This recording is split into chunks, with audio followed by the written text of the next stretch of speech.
Po, ayan, magluluto na naman tayo para sa pananghalian, mga kapatid.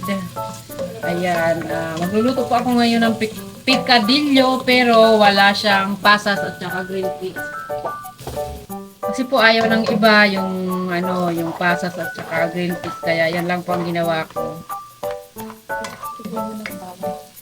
Ayan, bawang at saka sibuyas. Ayan, unahin na natin yan. Tapos, isunod ko na po ang patatas. Patatas po na hiniwa-hiwa ko lang ng square-square. Para pag kinain ng bata, isusubo na lang. Walang mga ano-ano. Kasi marami rin kasing tinatanggal-tanggal ang bata, kagaya ng green fish.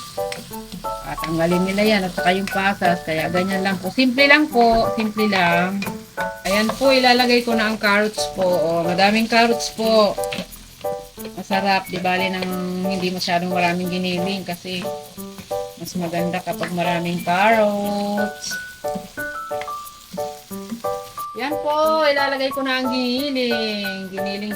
Oh, yung giniling ko po dyan ano na yan, nasanggutsa ko na yan ng...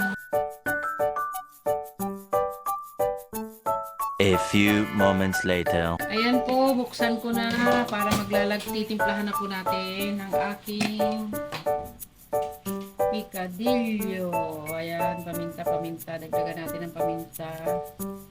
Para masarap.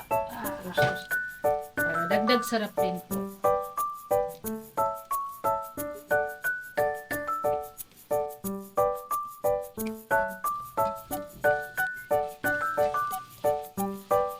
Lalagyan ko po siya ng pineapple konti para hindi na ako maglalagay ng asukal. Ito na lang po ang pamalit ko sa asukal.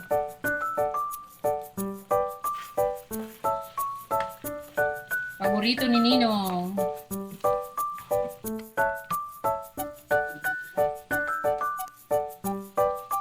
A little longer than a few minutes later. Titingnan natin kung luto na. At titikman na rin natin to. Natin ang patatas kung